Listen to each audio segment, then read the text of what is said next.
Good afternoon. Welcome to doctors time. మన శరీరంలో అత్యంత ప్రధానమైన ఆర్గన్ గుండె. దాన్ని మనం కాపాడుకుంటేనే అది మనల్ని కాపాడుతుంది. గుండె వ్యాధుల్ని అశ్రద్ధ చేస్తే అవి మన ప్రాణాలకి ప్రమాదం. అందుచేత గుండెకు సంబంధించిన వ్యాధులపై అవగాహన పెంచుకోవాల్సిన అవసరం ఎంతైనా ఉంది. ప్రపంచవ్యాప్తంగా ఇటీవల కాలంలో గుండెకు సంబంధించిన వ్యాధులు పెరుగుతున్నాయి. సరైన ఆహారం తీసుకోకపోవడం, దురలవాట్లకు దూరంగా ఉండటం, ప్రతిరోజు వ్యాయామం చేయడం లాంటివి చేస్తే మన ఆరోగ్యమే కాదు, గుండె కూడా పదిలంగా ఉంటుంది.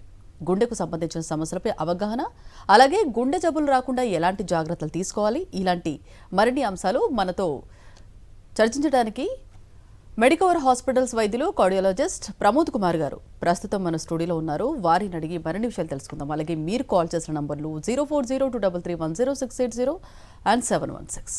Hello doctor. Welcome to doctors time.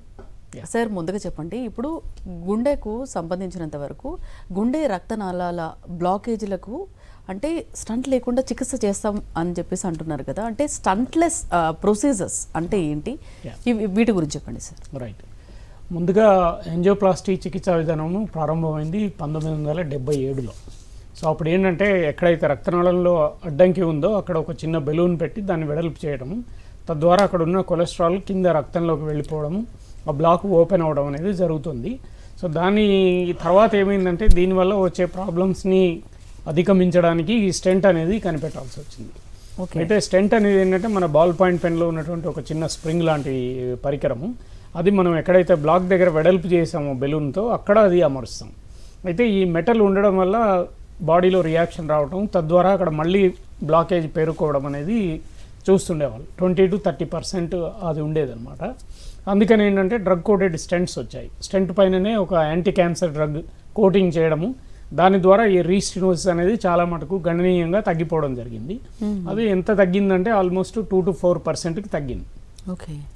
అయినా కూడా కొంతమందికి సడన్గా ఈ యాంటీ ప్లేట్లెట్ డ్రగ్స్ వాడటం వల్ల లేదా over a period of time మళ్ళీ సడన్ బ్లాకేజ్ రావడం ఇట్లాంటివి కూడా జరుగుతూ ఉన్నవి.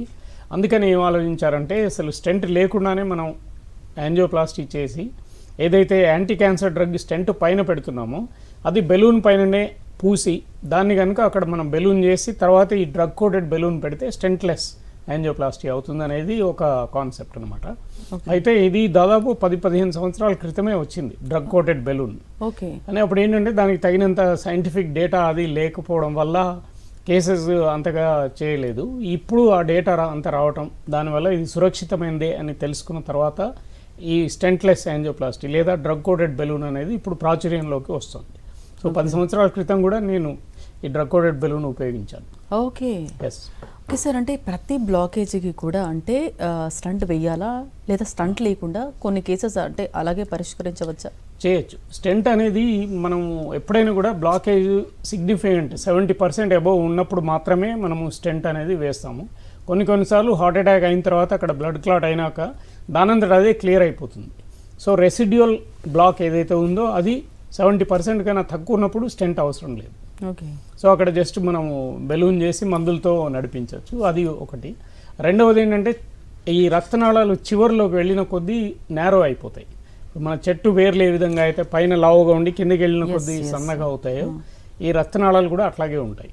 అప్పుడు మనం చివరికి వెళ్ళిన కొద్దీ దాని ప్రాముఖ్యత అంతగా ఉండదు, ఎందుకంటే సైడ్ బ్రాంచెస్ వల్ల రక్తం సరఫరా అయిపోతుంటుంది. ఆ కిందకి వెళ్ళిన చోట మనము స్టెంట్ ఉపయోగించాల్సిన అవసరం పడదు. ఓకే. రెండవది ఏంటంటే ఇప్పుడు బైఫర్కేషన్ ఉంటుంది. ఎక్కడైతే రక్తనాళం రెండుగా డివైడ్ అవుతుందో అక్కడ మనం మెయిన్ పైప్లో స్టెంట్ పెట్టినప్పుడు సైడ్ బ్రాంచ్లో స్టెంట్ అవసరం ఉండదు, ఎందుకంటే 2 స్టెంట్స్ పెట్టాలంటే ఒక మెటల్లోంచి ఇంకో మెటల్ మళ్ళీ దూర్చి చేయాల్సి ఉంటుంది. అప్పుడు ఏంటంటే రీస్టినోసిస్ రేట్ ఎక్కువ అవుతుంది. సో మళ్ళీ ఫెయిల్యూర్ రేట్స్ పెరగడము, బ్లడ్ క్లాటింగ్ టెండెన్సీ రావటం ఉంటుంది. అందువల్ల ఏంటంటే మెయిన్ పైప్లో స్టెంట్ వేసి ఆ సైడ్ బ్రాంచ్కి స్టెంట్ లేకుండా బెలూన్ చేయటం. ఓకే. ఇది ఒక పద్ధతి. ఈ విధంగా అనేకమైనటువంటి ఇటరేషన్స్, పర్మిటేషన్స్ అండ్ కాంబినేషన్స్తో ఇప్పుడు యాంజియోప్లాస్టీ అనేది మంచి అడ్వాన్స్లో ఉంది. ఓకే. ఇందాక మీరు మాట్లాడుతుంటే డ్రగ్ కోటెడ్ బలూన్ అన్నారు కదా, అసలు ఇది ఎలా పనిచేస్తుంది సార్? ఇప్పుడు నేను ఇందాక చెప్పినట్టు ఏంటంటే మనం ఈ రక్తనాళంలో బెలూన్తో వెడల్పు చేసినప్పుడు రక్తనాళం గోడల్లో పగుళ్ళు ఏర్పడతాయి. ఆ పగుళ్ళల్లో ఉన్నటువంటి స్మూత్ మజిల్ మళ్ళీ రక్తనాళం లోపలికి పెరిగే అవకాశం ఉంటుంది. అది ఇన్హిబిట్ చేయడానికి ఈ డ్రగ్ కోటెడ్ బెలూన్ పైన ఈ ప్యాక్లిటాక్సిల్ లేకపోతే సిరోలిమస్ అని ఏవైతే యాంటీ క్యాన్సర్ డ్రగ్స్ ఉంటాయో అవి చిన్న మోతాదులో 3 మైక్రోగ్రామ్స్ ఆ రేంజ్లో ఆ డ్రగ్ పైన పూసి ఉంటుందన్నమాట. సో మామూలుగా బెలూన్ చేసి ఆ రక్తనాళాల్లో పగుళ్ళు ఏర్పరిచిన తర్వాత ఈ బెలూన్ అక్కడ పెట్టినప్పుడు ఈ యాంటీ క్యాన్సర్ డ్రగ్ రక్తనాళాల లోపలికి వెళ్తుంది. ఆ మజిల్ని గ్రో కాకుండా అది ప్రివెంట్ చేస్తుంది అనమాట. అది డ్రగ్ కోటెడ్ బెలూన్లో ఉన్నటువంటి టెక్నాలజీ. ఓకే సార్, అంటే కొన్ని సందర్భాల్లో అంటే స్టంట్ వేయించుకున్న వాళ్ళకు కూడా మళ్ళీ బ్లాకేజీ వస్తుంది. అంటే కొన్ని సందర్భాల్లో అయితే స్టంట్ లేకుండా అంటే స్టంట్లెస్ ప్రొసీజర్స్ ఏమైనా ఉపయోగపడతాయా దీంట్లో? తప్పకుండా ఉపయోగపడుతున్నాయి. ఎందుకంటే ఇప్పుడు ఈ స్టెంట్ వేసిన తర్వాత 2 విధాలుగా బ్లాకేజెస్ రావచ్చు. ఒకటేమో స్టెంట్ లోపటే మళ్ళీ బ్లాక్ రావచ్చు వేసిన దాని లోపలే, లేదా ఆ స్టెంట్ ఎడ్జెస్లో కొత్తగా బ్లాకేజెస్ రావచ్చు, లేదా వేరే రక్తనాళాల్లో కూడా బ్లాకేజెస్ రావచ్చు, అదే రక్తనాళాల్లో వేరే చోట కూడా బ్లాకేజ్ రావచ్చు. సో ఈ విధంగా డిఫరెంట్గా ఉంటుంది. అయితే స్టెంట్ లోపల బ్లాకేజ్ వచ్చినప్పుడు దానిలో డ్రగ్ కోటెడ్ బెలూన్ చేస్తే రిజల్ట్స్ బాగుంటాయి. ఎందుకంటే మళ్ళీ సెకండ్ స్టెంట్ వేయకుండా కేవలం బెలూన్తో దాన్ని వెడల్పు చేసి ఇప్పుడు నేను చెప్పినటువంటి ఏదైతే ప్యాక్లిటాక్సెల్ లేదా సిరోలిమస్ మెడికేషన్ ఉందో అది ఆ స్టెంట్ లోపల మనం డ్రగ్ డిప్లాయ్ చేస్తాం బెలూన్ వల్ల. సో దానివల్ల రీస్టినోసిస్ రేట్స్ అనేవి తగ్గుతాయి. అట్లాగే ఎడ్జెస్లో ఉన్న రీస్టినోసిస్ కూడా ఇది బాగానే పనిచేస్తుంది. సో మళ్ళీ ఇంకో స్టెంట్ వేయకుండా మనం ఇది చేయొచ్చు. ఓకే, ఇప్పుడు చూసుకుంటే కనుక చాలామంది అంటే యూత్లో ఎక్కువగా అంటే హార్ట్ బ్లాకేజెస్ ఎక్కువ పెరుగుతున్నాయి. అంటే దీనికి కారణాలు ఏంటంటారు? దానికి ముఖ్యంగా మనం చెప్పేది ఏంటంటే 2. ఒకటేమో జెనెటిక్స్, జెనెటికల్లీ ప్రిడిస్పోజిషన్ ఉంటుంది కొంతమందికి. అంటే వాళ్ళ వంశంలో కొంతమందికి 40 ఏళ్ల వయసు కన్నా తక్కువలోనే హై కొలెస్ట్రాల్ ఉండటము ఇట్లాంటి వాటి వల్ల వాళ్ళకి హార్ట్ అటాక్స్ వచ్చే అవకాశం ఎక్కువ ఉంటుంది. రెండోది మన జీవన శైలిలో వచ్చిన మార్పులు, అంటే వాళ్ళకి ఈ రిస్క్ ఫ్యాక్టర్స్ అనేవి తెలుసుకోకపోవడము, బీపీ ఉందా, షుగర్ ఉందా, లేకపోతే కొలెస్ట్రాల్ ఉందా, ఓవర్ వెయిట్, ఇట్లాంటివన్నీ వాళ్ళు చెక్ చేసుకోకపోవడం.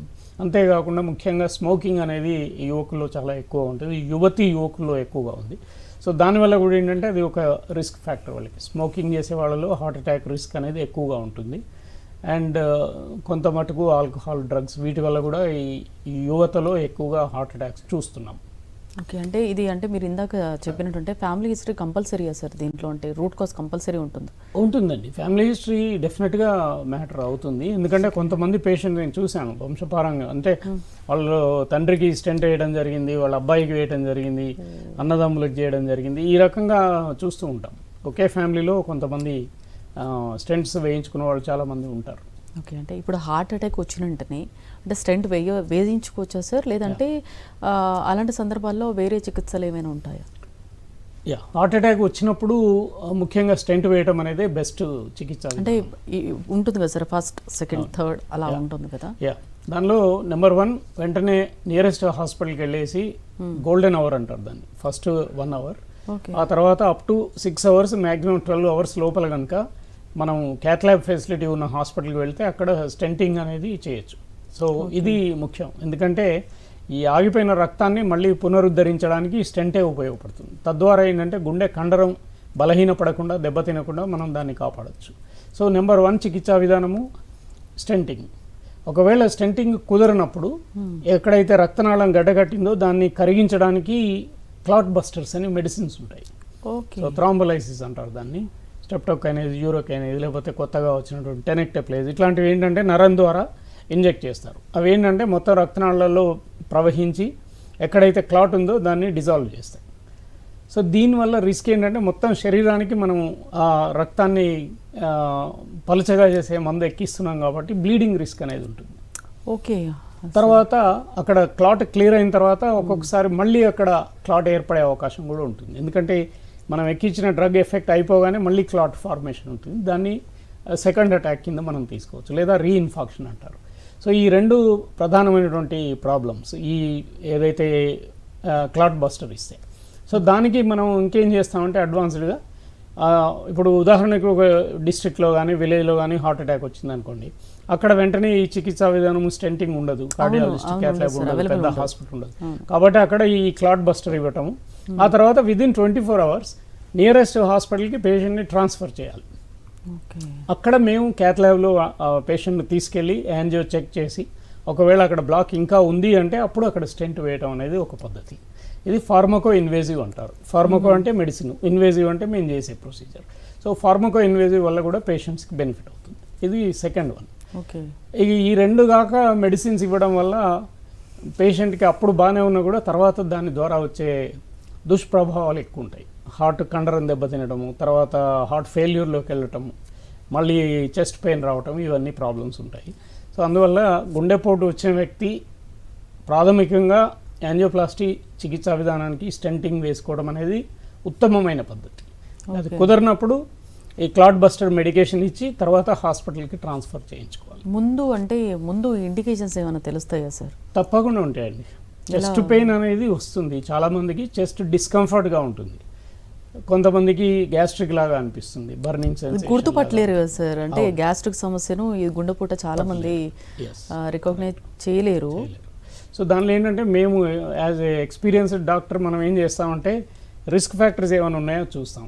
ఉదాహరణకి వాళ్ళ ఫాదర్ కానీ లేకపోతే బాబాయ్ లేకపోతే మేనమామలు ఎవరికైనా హార్ట్ అటాక్ ఉంటే వీళ్ళకి అట్లాంటి హార్ట్ అటాక్ వచ్చే రిస్క్ 10% ఎక్కువగా ఉంటుంది, 10 times ఎక్కువగా ఉంటుంది. సో అది ఫస్ట్ తీసుకోవాలి. 2, పేషెంట్కు హ్యాబిట్స్ ఏమైనా ఉన్నాయా, యంగ్ పర్సన్ అనుకోండి స్మోకింగ్ ఇట్లాంటివి ఏమైనా ఉన్నాయా, దురలవాట్లు, అది చూడాలి.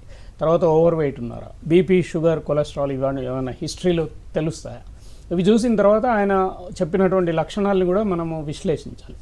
అంటే ఈ చెస్ట్ డిస్కంఫర్ట్ అనేది ఎక్కడ వస్తుంది, దాని డ్యూరేషన్, ఇట్లా దానికి ప్రధానంగా 3 లక్షణాలు ఉంటాయి. ఒకటేమో ఛాతీ మధ్య భాగంలో వస్తుంది, హెవీనెస్ లేదా ఏదో బరువు పెట్టినట్టు, ఒక బండ పెద్ద రాయి పెట్టినట్టుగా ఫీలింగ్ ఉంటుంది అనమాట. తర్వాత అది లెఫ్ట్ హ్యాండ్ కానీ లేదా రైట్ హ్యాండ్ కానీ, ఈ దవడల వైపు కానీ లేదా వెన్నెముక వైపు కానీ, ఉదరం వైపు అంటే స్టమక్ వైపు కానీ పాకుతుంది అనమాట. నొప్పి ఇక్కడి నుంచి వేవ్స్ లాగా స్ప్రెడ్ అవుతుంటుంది. అది నిమిషానికి దాని తీవ్రత పెరుగుతుంది. పేషెంట్కి చెమటలు రావటము తెలిసిపోతుంది, ఏదో జరుగుతోంది నాకు అని తెలుస్తుంది అనమాట. సో అప్పుడు వాళ్ళు ఈసీజీ తీసుకోవడం కానీ డాక్టర్ దగ్గరికి వెళ్ళడం కానీ చాలా అవసరం. అరే ఇది పర్వాలేదు, ఇది నాన్ కార్డియాక్ గ్యాస్ట్రిక్ లేకపోతే కండరాలకు సంబంధించింది అనుకుంటే ప్రాబ్లం అవుతుంది. ఇంకోటి ఏంటంటే డ్యూరేషన్ ఇంపార్టెంట్. ఇప్పుడు నేను చెప్పినటువంటి డిస్కంఫర్ట్ ఏదైతే ఉందో అది 5 నుంచి 10 నిమిషాలు 15 నిమిషాలు ఉంటుంది. అది వచ్చి మళ్ళీ తగ్గుతుంది, వేవ్స్లో మళ్ళీ వస్తుంటుంది అన్నమాట. సో అది కనుక 20 minutes కన్నా ఎక్కువ అవుతుంది, తీవ్రత ఎక్కువగా ఉంది అంటే హార్ట్ అటాక్ అనేది మనం అనుకోవాలి. ఇంకోటి పేషెంట్ తడిసిపోయేంతగా చెమటలు వచ్చినాయి అనుకోండి, అది డెఫినెట్గా హార్ట్ అటాకే. చెస్ట్ డిస్కంఫర్ట్ 20 minutes దాటి శరీరం అంతా, ఇప్పుడు స్నానం చేసి బయటకు వస్తే ఎట్లా ఉంది తడి, అట్లా ఉంటే అది హార్ట్ అటాక్ అనుకోవాలి. ఇవి ఇంపార్టెంట్. ఇది కాక ఒకవేళ పెయిన్ ఒక వేలుతో చూపించగలిగితే అది కార్డియాక్ సంబంధించిన అయ్యే అవకాశాలు చాలా తక్కువ. ఎందుకంటే ఇది మొత్తం వస్తుంది. ఇప్పుడు నాకు ఇక్కడే నొప్పి ఉంది అని పేషెంట్ కనుక చూపించగలిగితే అది కార్డియాక్ అయ్యే అవకాశాలు తక్కువ. అట్లాగే నొప్పి కొన్ని సెకండ్స్ మాత్రమే వచ్చి తగ్గిపోయినా, లేదా ఇక రోజుల తరబడి గంటల తరబడి నొప్పి ఉందంటే అది హార్ట్ అయ్యే అవకాశం తక్కువ. సో కార్డియాక్ అనేది ఇంకొక ముఖ్యమైన విషయం ఏంటంటే, ఈ కార్డియాక్ అనేది ఎక్సర్సైజ్ రిలేటెడ్. ఎందుకంటే మనం నడిచినా ఏదైనా పని చేస్తున్నా గుండెకి కూడా రక్తం అవసరం, ఆక్సిజన్ అవసరం. సో ఈ పని చేసినప్పుడు ఎక్కువ రక్తం ఎక్కువ ఆక్సిజన్ అవసరం గుండెకి. కానీ అక్కడ బ్లాక్స్ ఉన్నప్పుడు ఏంటంటే ఫిక్స్డ్ అమౌంటే వెళ్తుంది, దానివల్ల ఈ పెయిన్ అనేది బయటకు వస్తుంది. సో వాకింగ్ చేసేటప్పుడు కానీ మెట్లు ఎక్కేటప్పుడు లేదా ఏదైనా బరువు తీసుకుని వెళ్తున్నప్పుడు ఇక్కడ బరువు అనిపించిందంటే అది కార్డియాక్ అయ్యే అవకాశం ఉంటుంది. అది కనుక మనం దాన్ని ముందు పట్టించుకోకుండా మనం నెగ్లెక్ట్ చేసామనుకోండి, అది తర్వాత పెరిగి వాళ్ళు వెళ్ళే దూరం అనేది తగ్గిపోతుంది. ముందు మార్నింగ్ వాకింగ్ వెళ్తున్నాడు అనుకోండి ఒక అతను, ముందు 5 కిలోమీటర్లు నడుస్తాడు ఎవ్రీడే, అప్పుడు పెయిన్ వచ్చేది. నెమ్మదిగా ఉందంటే 4 కిలోమీటర్లు 3, 2 అలా తగ్గుతూ వస్తుంది. తర్వాత ఈవెన్ బాత్రూమ్కి వెళ్ళినా, అటు నుంచి ఇటు వచ్చిన బట్టలు పక్క బట్టలు మార్చిన, స్నానం చేసిన, ఇక్కడ బరువు అనేది ఎక్కువ అవుతుంది. సో అది ఒక స్టేబుల్ ఎంజైనా నుంచి అన్స్టేబుల్ కింద మారినట్టు. సో అది ఇంకా తీవ్రత పెరుగుతుందని అర్థం అనమాట. అది వాళ్ళు అర్థం చేసుకోవాలి.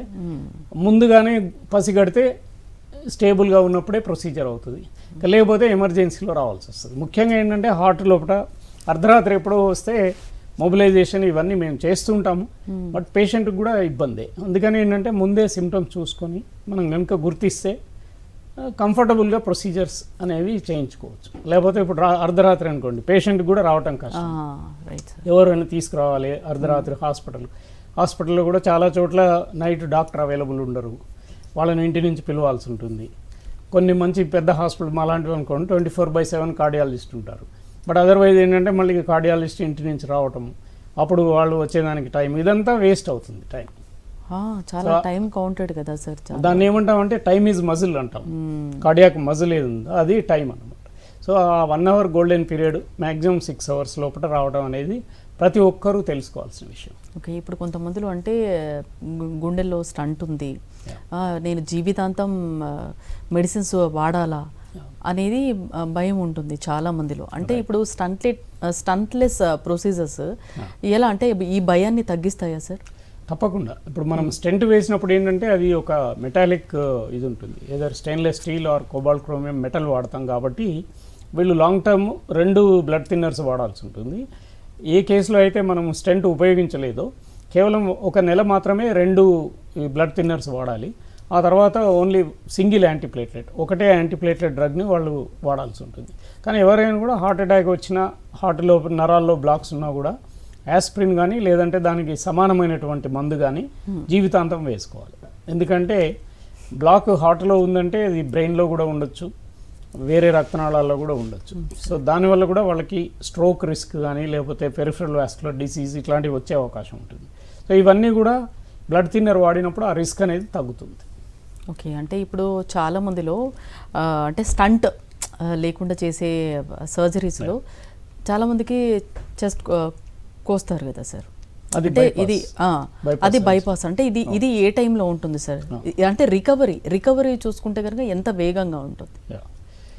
ఇప్పుడు నార్మల్గా ఏంటంటే ప్రతి మనిషికి 3 రక్తనాళాలు ఉంటాయి రక్తాన్ని సరఫరా చేయడానికి. ఒకవేళ 3 బ్లాక్స్ ఉన్నాయి, చాలా ఎక్స్టెన్సివ్ బ్లాక్స్ ఉన్నాయి అంటే స్టెంటింగ్ కాదు అనుకొని అప్పుడు బైపాస్ సర్జరీకి పంపించడం అనేది జరుగుతుంది అన్నమాట. సో బైపాస్ సర్జరీలో ఏంటంటే ఈ సెంట్రల్ బోన్ చెస్ట్ కట్ చేస్తారు. ఇప్పుడు కొన్ని మినిమల్ ఇన్వేజివ్ కూడా చేస్తున్నారు, అంటే స్మాల్ ఇన్సిషన్స్ ఒక 2 ఇంచెస్ 3 ఇంచెస్ ఘాటు పెట్టి దాని ద్వారా కూడా చేస్తున్నారు. రోబోటిక్ కూడా చేయగలుగుతున్నారు, అంటే చిన్న హోల్ పెట్టి ఎట్లయితే కీ హోల్ సర్జరీస్ అవుతాయో అదేవిధంగా కార్డియా కూడా వాళ్ళు చేయగలుగుతున్నారు. సో నార్మల్గా మనం తీసుకుంటే బైపాస్ అయిన తర్వాత హాస్పిటల్లో మినిమం ఒక వారం రోజులు ఉండాల్సి వస్తుంది. ఇంటికి వెళ్ళిన తర్వాత ఈ పుండు మానటం, కాల్లోంచి తీసిన నరం అది మానటము, ఈ పేషెంట్ బ్రీదింగ్ ఎక్సర్సైజెస్ అవి అన్నీ చేయటము మొత్తం అయ్యేసరికి ఒక 1 నెల రోజులు పడుతుంది రికవరీకి బైపాస్ తర్వాత. 1 నెల రోజులు. అదే యాంజియోప్లాస్టీ అనుకోండి, మనం ఈరోజు అడ్మిట్ చేసి స్టెంట్ వేసిన తర్వాత తెల్లారి డిశ్చార్జ్ అవుతారు పేషెంట్. ఇంటికి వెళ్ళిన తర్వాత ఆఫ్టర్ 3-4 డేస్ తన పని తను స్టార్ట్ చేసుకోవచ్చు. జాబ్కి జనరల్గా ఒక 1 వీక్ తర్వాత వాళ్ళు ఉద్యోగం అవి అన్ని పనులు చేసుకోవచ్చు. అది రెండిటికి చాలా మేజర్ డిఫరెన్స్. ఓకే, ఇప్పుడు అదర్ కాంప్లికేషన్స్ ఉన్న వాళ్ళలో అంటే అంటే బీపీ షుగర్ ఉన్న వాళ్ళలో అంటే ఈ స్టంట్లెట్ ప్రొసీజర్స్ అంటే ఎంతవరకు సేఫ్ అంటారు సార్? అదే ఇప్పుడు ఇందాక చెప్పినట్టుగా ఈ డిఫరెంట్ సబ్సెట్స్లో ఈ మధ్యలోనే మనకి ఎవిడెన్స్ వస్తుంది. సో స్టెంట్ ఫెయిల్యూర్కి మనం స్టెంట్లెస్ డ్రగ్ కోటెడ్ బెలూన్ అనేది ఆల్రెడీ ఎస్టాబ్లిష్డ్. ఈ మధ్యలో ఇప్పుడు డయాబెటిక్ పేషెంట్స్లో కూడా ఎట్లా ఉంటుంది, తర్వాత వేరే కిడ్నీ ఫెయిల్యూర్ పేషెంట్స్, బీపీ పేషెంట్స్కి వాటిలో కూడా ఈ స్టెంట్లెస్ యాంజియోప్లాస్టీ వల్ల బెనిఫిట్ అవుతుంది. ఎందుకంటే మనం 2 బ్లడ్ థిన్నర్స్ ఇచ్చే అవసరం లేదు. రిజల్ట్ కూడా మళ్ళీ చెక్ యాంజియోగ్రామ్ చేసి 1 ఇయర్ తర్వాత కానీ 2 ఇయర్స్ చూస్తే రిజల్ట్ బాగుంటుంది. ఓకే, అంటే కొంతమందికి చూసుకుంటే కనుక 2-3 సార్లు స్టెంట్స్ వేసి ఉంటారు ఆల్రెడీ. అంటే అలా మల్టిపుల్ బ్లాకేజెస్లో అంటే ఈ స్టెంట్లెస్ లేకుండా చికిత్స చేయవచ్చా సార్? చేయొచ్చు. ఇప్పుడు మామూలుగా ఏమవుతుందంటే ఇప్పుడు ముందు యంగ్ ఏజ్లో ఒక బ్లాక్ ఏర్పడింది అనుకోండి, దానికి స్టెంట్ వేసుకున్న తర్వాత పేషెంట్ జనరల్గా ఒక 5 నుంచి 10 సంవత్సరాలు ప్రాబ్లం ఏమి ఉండదు. బట్ ఎవరికైతే బీపీ కానీ షుగర్ కానీ లేకపోతే స్మోకింగ్ ఇట్లాంటివన్నీ ఉన్న వాళ్ళకి ఆ స్టెంట్ మనం వేసింది బాగానే ఉన్నా వేరే చోట బ్లాక్స్ డెవలప్ అయ్యే అవకాశం ఉంటుంది 10 ఏళ్లలో కానీ 15 ఏళ్లలో కానీ. ఇప్పుడు మళ్ళీ మనం చెక్ చేసుకున్నప్పుడు ఎక్స్ట్రా స్టెంట్స్ పడతాయి. సో ఒకవేళ పేషెంట్ మనకి ముందు రాలేదు over period of time elderly age వరకు సిమ్టమ్స్ ఏం లేకుండా ఉన్నాడు అనుకోండి, 60లో కానీ లేకపోతే 55లో కానీ, అప్పుడు మనం యాంజియో చేసి చూసినప్పుడు మల్టిపుల్ బ్లాక్స్ ఉంటాయి. అప్పుడు మల్టిపుల్ స్టెంట్స్ కానీ లేదంటే సర్జరీ కానీ చేయాలి. సో దీనిలో ఏంటంటే 1 by 1 బ్లాక్స్ ఏర్పడ్డప్పుడు స్టెంట్స్ అవుతాయి. అందుకని మల్టిపుల్ స్టెంట్స్ 3-4 ఈ రకంగా, అంటే 5 ఏళ్ళకోటి 10 ఏళ్ళకు ఒకసారి ఇట్లా అవుతాయి. ఓకే. అది చూసుకొని వాళ్ళకు ఒకేసారి అయ్యేసరికి ఇంకా బైపాస్ సర్జరీకి వెళ్ళాలి. సో దానివల్ల ఏంటంటే నా ఉద్దేశంలో మన ఇండియాలో ఈ మధ్యలో చాలా ఎక్కువగా చూస్తున్నాము హార్ట్ అటాక్స్ ఇవన్నీ కూడా. ఏజ్ లిమిటే లేకుండా పోయింది సార్. ఎగ్జాక్ట్లీ 22 ఇయర్స్ కాలేజీ పిల్లవాళ్ళకు కూడా నేను ప్రైమరీ యాంజియోప్లాస్టీ చేసిన సందర్భాలు ఉన్నాయి. ఓకే. ఆ విధమైనటువంటి తీవ్రత అనేది ఇప్పుడు ఇండియాలో మనం చూస్తున్నాం. సో అందుకని ఏంటంటే ప్రతి వాళ్ళు దీని గురించి చూసుకొని ముందే ప్రివెంటివ్ చెకప్స్ చేసుకోవాలి. Prevention is better than cure అంటారు కదా. Yes sir. సో వాళ్ళు ఒకసారి కార్డియాలజిస్ట్ దగ్గర కానీ లేకపోతే risk factor assessment primary physician దగ్గర కూడా చేసుకోవచ్చు. ఏదైనా బ్లాక్స్ ఉన్నప్పుడు దానికి ఏం చేయాలనేది చూస్తాము. ఆ బ్లాక్స్ ఉన్నాయా లేదా తెలుసుకోవడానికి అందరికీ టెస్ట్ అవసరం లేదు, కానీ మల్టిపుల్ రిస్క్ ఫ్యాక్టర్ ఉన్న వాళ్ళకి సిటీ యాంజియో కానీ లేకపోతే యాంజియోగ్రామ్ కానీ అవసరం. ఇది 40 ఇయర్స్ 45 ఆ ఏజ్లో చేయడం అనేది బెటర్. ఆ తర్వాత ఆల్రెడీ ఒకవేళ స్టెంట్ కానీ సర్జరీ కానీ అయిన వాళ్ళకి once in 5 years screening test compulsory చేస్తే బెటర్. ఓకే. అంటే గుండె రక్తనాళాల్లో అంటే బ్లాకేజీ ఉందో లేదో తెలుసుకునే ముందు అంటే లక్షణాలు ఏమైనా ఉంటాయా సార్? చాలా మటుకు ఇప్పుడు నేను ఇందాక చెప్పినటువంటి చెస్ట్ డిస్కంఫర్ట్ రావటము, కొంతమందికి ఆయాసంగా ఉండటం ఉంటుంది, కొన్నిసార్లు వాళ్ళకి కళ్ళు తిరిగి పడిపోవడము, ఇట్లాంటి లక్షణాలు కూడా ఉంటాయి. సో ఇవన్నీ మనం డాక్టర్ దగ్గరికి వెళ్ళినప్పుడు వాళ్ళు అనలైజ్ చేసి అది కార్డియాకా నాన్ కార్డియాకా అనేది నిర్ధారించి దానికి తగినట్టుగా పరీక్షలు అనేది సూచించడం జరుగుతుంది. ఓకే. అంటే స్టెంట్ వేసిన తర్వాత చాలామంది అంటే పేషెంట్స్లో చాలా వరకు మందులు వాడాలి అనేది ఒకటి ఉంటుంది సార్. అంటే స్టంట్లెస్ ప్రొసీజర్స్లో అంటే పరిస్థితి ఎలా ఉంటుంది సార్? దాంట్లో చూస్తే దీంట్లో పరిస్థితి ఎలా ఉంటుంది? అదే దానిలో ముఖ్యంగా ఏంటంటే వీళ్ళకి డ్యూరేషన్ ఆఫ్ మెడికేషన్ అనేది తక్కువ అవుతుంది. స్టెంట్లెస్లో డ్రగ్ కోడెడ్ బెలూన్లో వాళ్ళకి 1 మంత్ 2 ట్యాబ్లెట్లు ఇస్తాం బ్లడ్ థిన్నర్స్, ఆ తర్వాత ఒకటి తీసేస్తాం. అదే స్టెంట్ వేసినప్పుడు వాళ్ళు 1 ఇయర్ వరకు 2 మందులు వాడాలి. దానివల్ల వాళ్ళకి బ్లీడింగ్ రిస్క్ అనేది ఉంటుంది. బట్ దీనికి తగినటువంటి మిగతా మందులు ఏవైతే ఉన్నాయో అవి ఎవరైనా వేసుకోవాల్సిందే, స్టెంట్ ఉన్నా లేకపోయినా కూడా. ఉదాహరణకి కొలెస్ట్రాల్ ట్యాబ్లెట్ అది ప్రతి ఒక్కళ్ళు వేసుకోవాలి. ఆ తర్వాత ఒకవేళ బీపీ కానీ షుగర్ కానీ థైరాయిడ్ కానీ ఇట్లాంటివి ఉన్నవాళ్ళు ఆ మందులు ఎట్లాగూ వాడాలి. ఓకే. సో హార్ట్ గురించి స్పెసిఫిక్గా మేము ఇచ్చే మాత్రలు బ్లడ్ థిన్నర్స్ కొలెస్ట్రాల్ ట్యాబ్లెట్లు మాత్రమే. కానీ ఏంటంటే ఇంకా మేము అన్ని మిగతా వాటికి కూడా రాసేసరికి పేషెంట్ ఇన్ని మందులా 10 మందులు ఇస్తున్నారా అని వాళ్ళు అంటుంటారు. కానీ ఇంకా తప్పదు, ఎందుకంటే ఆ రిస్క్ ఫ్యాక్టర్ని అదుపు చేయకపోతే మళ్ళీ ప్రొసీజర్స్కి రావాల్సి వస్తుంది. Exactly sir. అంటే ఇప్పుడు ప్రస్తుతం చూస్తే కార్డియాలజిస్ట్లో మెయిన్గా టెక్నాలజీ చాలా మారింది కాబట్టి ఇంకా ఎలాంటి టెక్నాలజీ అందుబాటులో ఉంది సార్ మీ దగ్గర మెడికోవర్లో? ఇప్పుడు ఉన్న వాటిలో మనం చేస్తున్నది కాంటెంపరీ టెక్నాలజీ అండి. ఎందుకంటే ఇప్పుడు నార్మల్ యాంజియోప్లాస్టీ ఏంటంటే ఎక్స్రేలో చూసి మనం స్టెంట్ సైజ్ కానీ లెంత్ కానీ డిసైడ్ చేసేవాళ్ళము ఇదివరకు. కానీ ఇప్పుడు అందులో ఇంట్రావాస్కులర్ అల్ట్రాసౌండ్ కానీ లేకపోతే ఆప్టికల్ కోహరెన్స్ టోమోగ్రఫీ ఓసిటీ అంటాము. ఇవేంటంటే కరోనరీ ఇమేజింగ్ మెథడ్స్ వచ్చినాయి. వాటిలో ఏంటంటే మనం ఒక చిన్న లెన్స్ లోపలికి పంపించి ఆ వెసల్ అంతా ఏదైతే శాటిలైట్ ఏ విధంగా అయితే పిక్చర్స్ ఇస్తుందో ఆ రకంగా మనకి మొత్తం పిక్చర్స్ వస్తాయి. సో లోపల ఎంత బ్లాక్ ఉంది, దాని తర్వాత కాల్షియం ఏమైనా ఉందా, దాన్ని వెసల్ సైజ్ ఎంత, డయామీటర్ ఎంత బ్లాక్ ఉంది, ఇవన్నీ మనకి విశ్లేషించి చెప్తాయి. దానిలో కూడా ఆర్టిఫిషియల్ ఇంటెలిజెన్స్ ఇన్కార్పొరేట్ అయ్యి ఉంది ఇప్పుడు. ఓకే. ఐవాస్ తీసుకుంటే అందులో ఐవిగో అని ఒక సాఫ్ట్వేర్ ఉంది. సో దాని ద్వారా ఏంటంటే మనం ఈ టెస్ట్ లెన్స్ పంపించినప్పుడు ఆటోమేటిక్గా అన్నీ వచ్చేస్తాయి మనకి స్క్రీన్ పైన. అట్లాగే ఓసిటీలో కూడా మనకు మంచి టెక్నాలజీస్ ఉన్నాయి. దానిలో మనకి ఇమీడియట్లీ అది ఇచ్చేస్తుంది అనమాట. సో ఇక్కడ ఏం చేయాలి, మనం మామూలు బెలూన్ చేయాలా లేకపోతే స్పెషల్ బెలూన్స్ ఏమైనా వాడాలా, స్టెంట్ ఏ సైజు ఎంత లెంత్, సో ఇవన్నీ అడ్వాన్స్డ్ టెక్నాలజీస్. అట్లాగే లోపల ఏదైతే పూడుకొని పోయి ఉన్నదో దాన్ని బ్రేక్ చేయడానికి ఏ విధమైనటువంటి పరికరాలు వాడాలి, కటింగ్ బెలూన్ వాడాలా లేకపోతే స్పెషల్ బెలూన్స్ ఉంటాయి అవి వాడాలా, హై ప్రెషర్ బెలూన్ వాడాలా, రోటాబ్లేటర్ అని ఉంటుంది, కాల్షియం ఎక్కువ ఉన్నప్పుడు దాన్ని డ్రిల్ చేయాల్సి ఉంటుంది, లేకపోతే స్టెంట్ లోపలికి పంపించలేము. ఐవిఎల్ అని లిథోట్రిప్సీ బెలూన్ ఇప్పుడు కొత్తగా వచ్చింది, అది కూడా చాలా ఉపయోగంలో ఉంటుంది అనమాట. లేజర్ కూడా ఉంటుంది. సో ఇవన్నీ సాధనాలు అందుబాటులో ఉన్నాయి మనకి మెడికవర్ సికింద్రాబాద్ ఎక్కడైతే నేను డైరెక్టర్గా ఉన్నానో అన్నీ ఉన్నాయి. ఎటువంటి కాంప్లెక్స్ ప్రొసీజర్ అయినా మనం చేయగలుగుతాం. ఇంకొక ముఖ్యమైన విషయం అంటే దానికి సపోర్టింగ్ ఇవి కూడా ఉండాలి. ఉదాహరణకి బెలూన్ పంప్ అని లేకపోతే ఎక్మో, ఈ ఇంపెల్లా ఇట్లాంటివి కూడా అవసరం పడతాయి. అంతేకాకుండా కార్డియాక్ సర్జన్ బ్యాకప్ కూడా ఉండాలి. Right sir. సో మొత్తానికి గుండెకు సంబంధించిన సమస్యల గురించి అలాగే రక్తనాళాలలో ఉన్న బ్లాకేజీల గురించి చాలా డీటెయిల్గా ఎక్స్ప్లెయిన్ చేశారండి. Thank you so much. ఇది ఇవాల్టి డాక్టర్స్ టైం.